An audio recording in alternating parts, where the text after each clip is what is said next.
What is going on, everyone? It's Super here and welcome to another Injustice 2 video. And today we have, I guess, more of a topic commentary. And of course, as always with these topic commentaries or with any video in general, I'm always curious to know your opinion.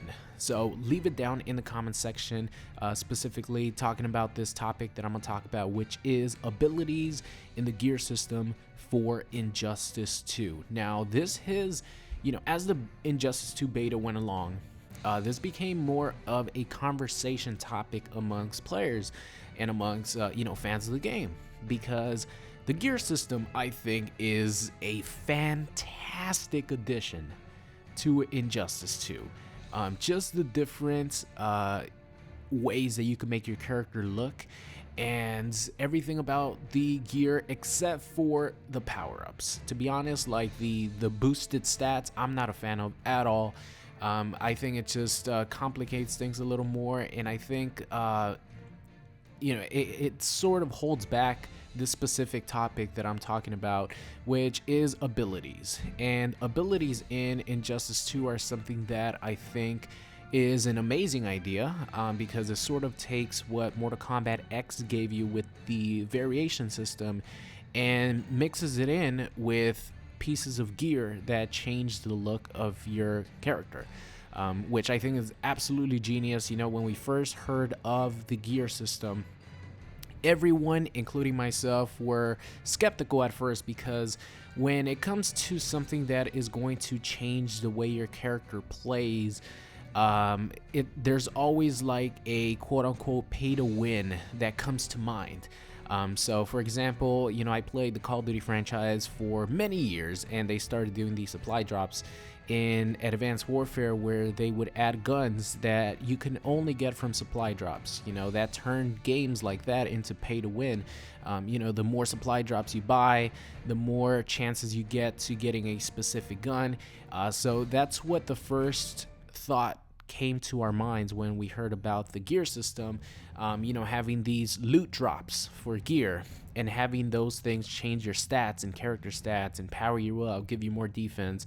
But luckily, NetherRealm thought ahead, of course, and has the competitive mode, which completely takes away the effects of the gear to make it only be cosmetic. But that's where this discussion comes into play, because I think the abilities that you get from pieces of gear in Injustice 2 are some of the most fun and unique things about the game, because like I mentioned, it gives you different options that you normally wouldn't have as a character. So it's pretty much like if you have different variations of your character. So you have 5 custom loadouts, custom classes that you can make for your specific character. You could have pretty much 5 variations. Of course, we didn't have too much variety in the beta. That's why I'm showing you guys footage from the Watchtower yesterday for Harley Quinn and Wonder Woman, because they showed off 2 different loadouts that have completely different moves from the default characters. But when the full game comes out, we're going to be filled with a bunch of different moves, abilities that sadly, because of the way they designed Injustice 2, and I don't know if they're going to change this at all, but competitive mode currently turns off all stats that the gear gives you, rightfully so, because I played in matches where it's just not fun doing 4 times as many combos to finish off a character than I normally would. But when competitive mode gets turned on, you lose your special abilities, and I don't know, that's why this is more of a discussion video, because I don't know how they could implement that without it being too much, if you know what I mean. From what I've seen so far, none of the abilities that I ever got in the beta were overpowered at all. I think most of the abilities were well balanced, and most of the abilities were something that either, made a character a little bit better. I'll give you guys an example. I use Atrocitus a lot, and if the person did not want to turn on competitive mode, I would use a move called Blood Push, which replaces the Blood Vomit, which hits high, and the Blood Push actually hits mid. So if I do, one of my strings into Blood Push, the opponent can duck it and poke me afterwards. Whereas if I were to use the vomit, the opponent could just duck it without blocking and then punish me for it in certain situations.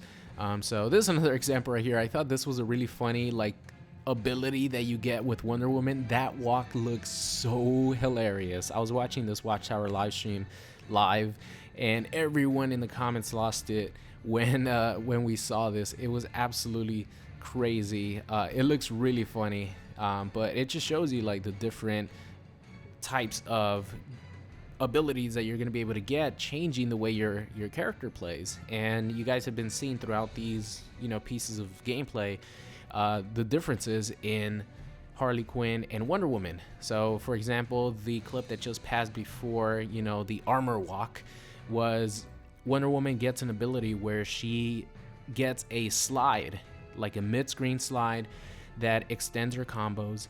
It's really fast, and she also gets another ability where she does like a tornado spin, which you guys are seeing there. This is another like ability that you get from gear, and these are really cool abilities that I would love to use on my character, but I don't want to have to play non-competitive mode and have stats affect my gear in order to play with this, because it gives the game, the abilities give the game a lot more variety and fun.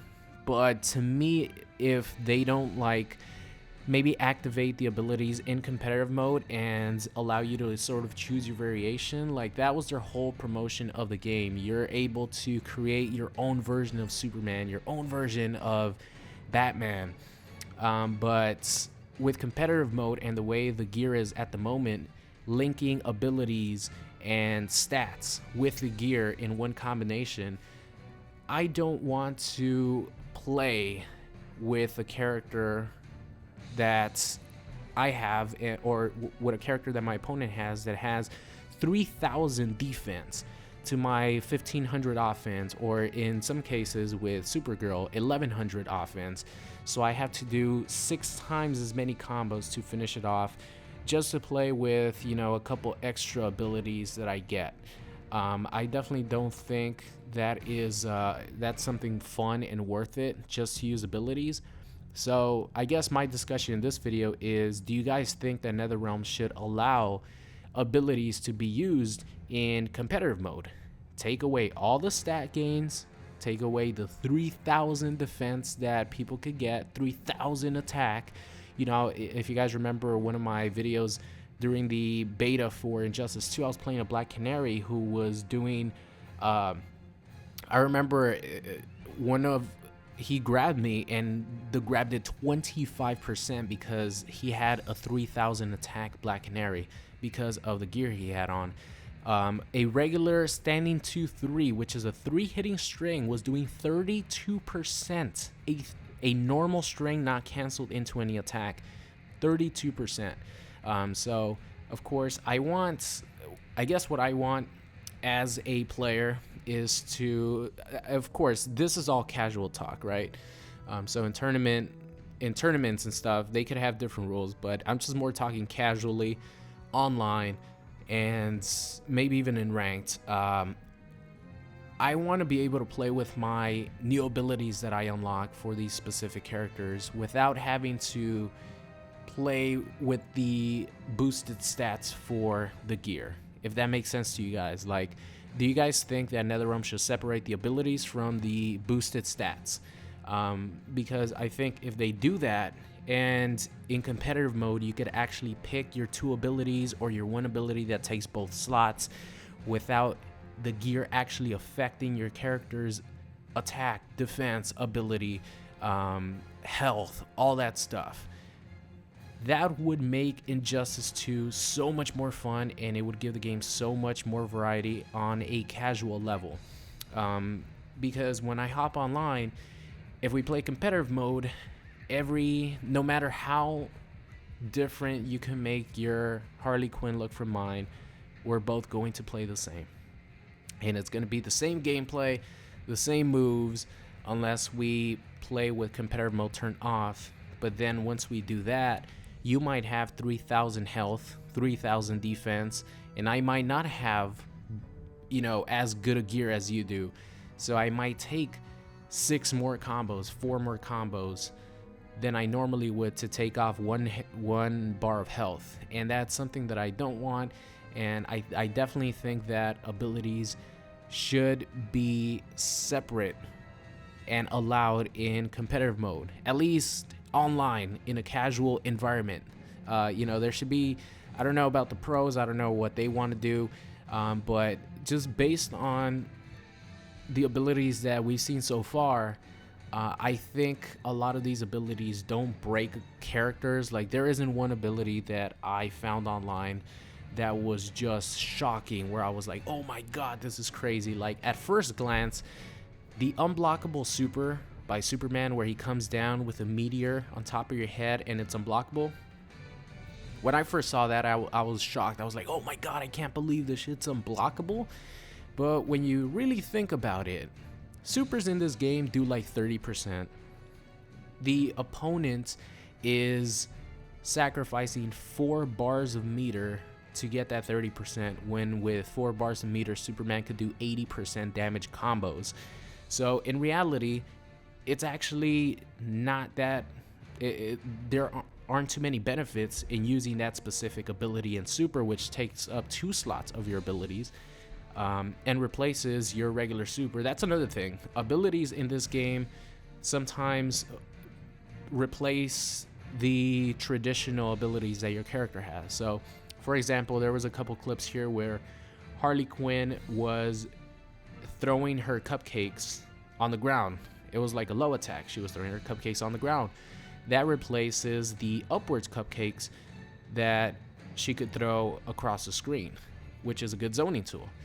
So instead of doing that arc and throwing it upwards, going towards your opponent, you throw it low. And it looked a little bit slower and it looked like more startup time. But it looked like, obviously it was low. So you could interchange moves. And same thing with Wonder Woman. Her shield bash that she has in her default character gets replaced with the slide that you saw as one of her abilities. And yeah, so that's pretty much it. That's the topic of the video. I want you guys to share your thoughts in the comment section. Do you think it would be unbalanced and a bad idea to separate abilities from the stats in the gear? Do you think competitive mode should just be strictly the base character with no abilities, no stat boost, nothing? Or do you guys think that NetherRealm should allow abilities in competitive mode but not the stat boost? Because I think we could all agree no one likes the stat boosts. Like, I personally don't like it. I know pretty much everyone that I know that follows me on Twitter, a lot of people in the comment section, no one likes the boosted stats, because it might be cool, it might be fun when you're playing versus someone who doesn't have the gear that you have and you do a bunch of damage and stuff. But when you play versus someone who it has like boosted defense and you don't, it's a real pain in the ass. So it's not even that fun for me, to be honest, when I have a boosted character and the person has like no stats at all. So it's not even fun for me that way. I'd rather just have the base character stats, but I do want ability to be able to play with abilities during competitive mode, because I think, like I mentioned, it brings such a unique feature to the game, and it would give characters so much more variety than just having the standard character, the standard base character moves. I don't know, this was a I saw this discussion on different channels that I watch, and I thought I would make a video on this because I really think that some of these abilities are just awesome. Like, visually they look cool. I mean, who's gonna really use that Wonder Woman like shield thing where she just walks forward? Who's actually gonna use that, right? But if someone finds a good use for it, it might be cool to see that during a match, as opposed to seeing the traditional Wonder Woman stuff. So yeah, that's gonna be it, guys. I just wanted to make this video real quick. Definitely went on a long tangent there because I think this a very important topic to talk about, and it's something that I don't think we will see, to be honest. I think that NetherRealm is sort of keeping it safe. I think they're definitely keeping it safe with having abilities not be able to be played or used in competitive mode, because they don't want something to potentially be overpowered that a character has, that, you know, someone might take advantage of that another player doesn't have. But at the same time, they have control over balances and the way moves, you know, act, and how strong something is, how weak something is. So if something is too strong, they can nerf that ability. It's definitely something that they could do. So I think I really would want abilities to be able to be used in competitive mode and not have the boosted stats turned on. That's just me though. But that's going to be the end of today's video. Let me know what you guys think in the comment section, and I will see you guys next time. What's going on, guys? It's Super here. I hope you enjoyed today's video. If you did, make sure you guys subscribe or check out any of these videos linked at the top. Thank you, and I'll see you guys next time.